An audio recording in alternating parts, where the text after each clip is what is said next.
وأوحينا إلى موسى أن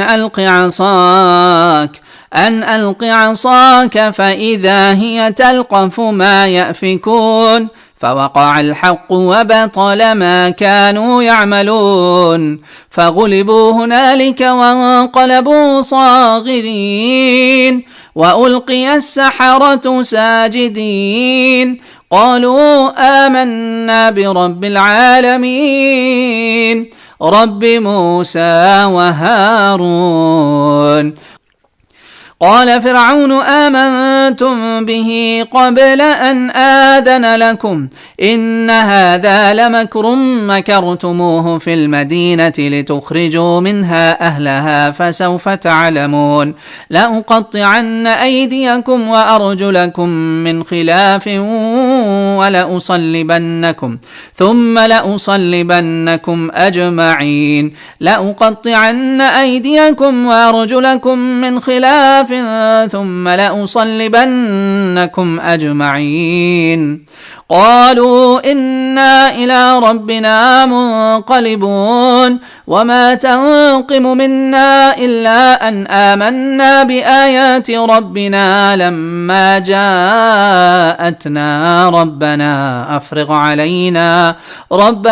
أفرغ علينا صبرا وتوفنا مسلمين. وقال الملأ من قوم فرعون أتذر موسى وقومه ليفسدوا في الأرض ويذرك وآلهتك قال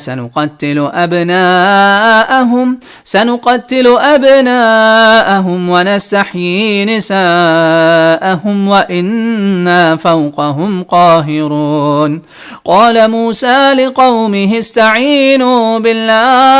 استعينوا بالله واصبروا إن الأرض لله يورثها من يشاء من عباده والعاقبة للمتقين. قالوا أوذينا من قبل أن تأتينا ومن بعد ما جئتنا قال عسى ربكم أن يهلك عدوكم ويستخلفكم في الأرض فينظر كيف تعملون ولقد أخذنا آل فرعون بالسنين ونقص من الثمرات لعلهم يذكرون. ولقد أخذنا آل فرعون بالسنين ونقص من الثمرات لعلهم يذكرون. فإذا جاءتهم الحسنة قالوا لنا هذه وإن تصبهم سيئة يطيروا بموسى ومن معه ألا إنما طائرهم عند الله ولكن أكثرهم لا يعلمون. ألا إنما طائرهم عند الله ولكن أكثرهم لا يعلمون. وقالوا مهما تأتنا به من آية لتسحرنا بها فما نحن لك بمؤمنين. فأرسلنا عليهم الطوفان والجراد والقمل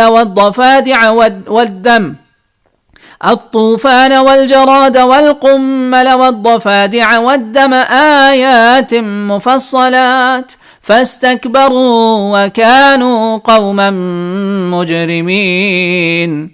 ولما وقع عليهم الرجز قالوا يا موسى ادع لنا ربك بما عهد عندك لئن كشفت عنا الرجز لنؤمنن لك ولنرسلن معك بني إسرائيل. فلما كشفنا عنهم الرجز إلى أجل هم بالغوه إذا هم ينكثون. يمكثون فانتقمنا منهم فأغرقناهم في اليم بأنهم كذبوا بآياتنا وكانوا عنها غافلين.